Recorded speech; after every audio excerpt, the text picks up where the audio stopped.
Hi, I'm Jennifer. Again, welcome to the Applique series. This is now part 2. So you've decided you want to learn to applique. Great choice, and I'm so glad that you've joined me because I love to share my joy of applique. I really haven't actually been appliquing successfully that long. I learned first with the traditional applique where you use the needle and actually scoot the little fabric underneath.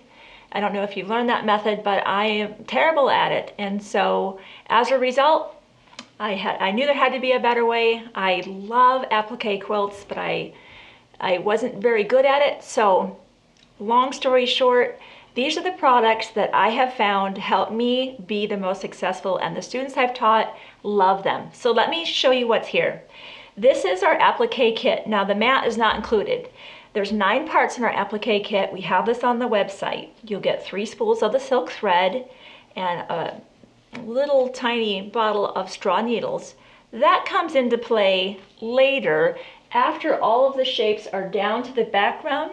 I use the silk thread and the straw needles to sew those applique pieces down to the background. You can also use a sewing machine. You don't have to use this, but we'll definitely be talking about how to use the silk, the stitches that I use, how many stitches I use in an inch, and a much later part of the video series. But that's part of your applique kit.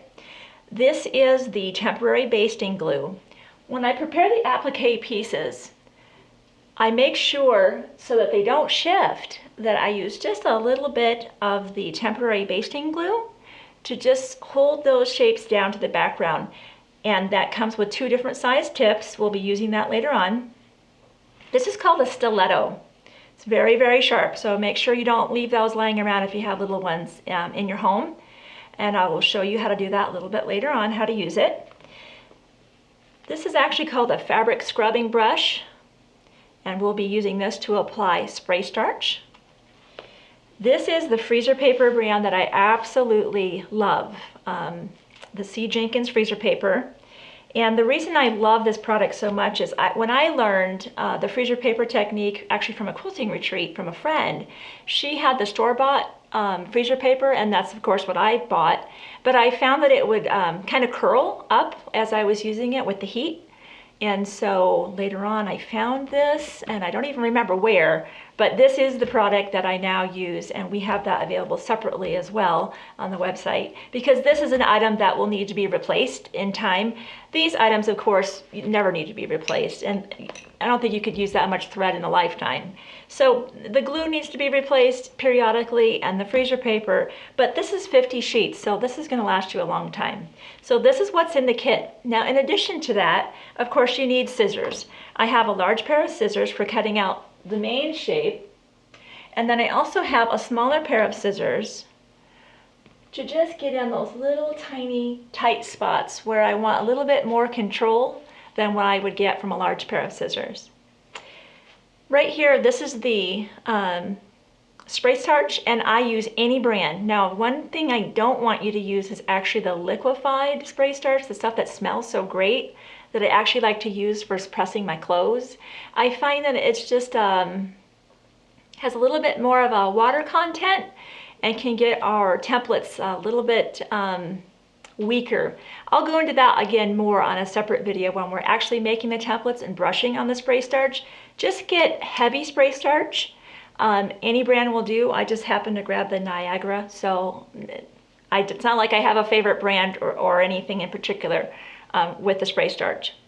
Now, this is one of the most important things that I actually use, and that's the Appliqué sealing iron. I started off using a smaller, like a clover iron, and it does a pretty good job, but because of the spade and the area of the sealing iron, I can get so much more work done faster. And because this has an actual dial, you can see that, I crank it all the way up for applique. Now, if I'm using maybe silks for just a craft project, I can turn that dial down. So it's a really versatile iron, and it also has a 2-year warranty on it. So I can't say enough about this iron. I absolutely love it.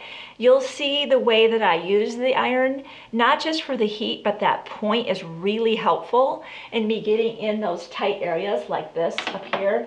It's just it's not just heat, but it's also a tool that I use to get those turns and curves just right. So I can't say enough about the Hobbyco sealing iron. And of course it's available on the website too. And then I like to use a Sharpie marking pen.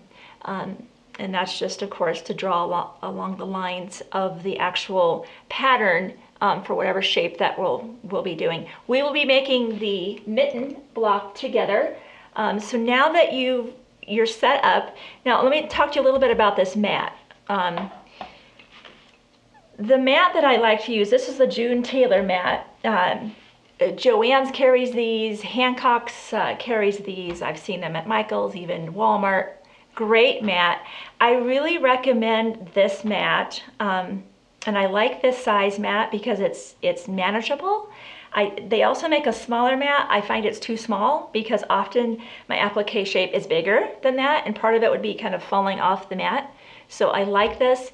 I've seen ladies attempt to do this when I've taught classes before with their ironing board, and it just really doesn't work as well as this type of mat. So I strongly recommend some kind of pressing mat where you can be consistently working on that. So now that you know all of the tools I use, let's get going on our next video where we can actually start making our templates and start learning how to make quilts just like this.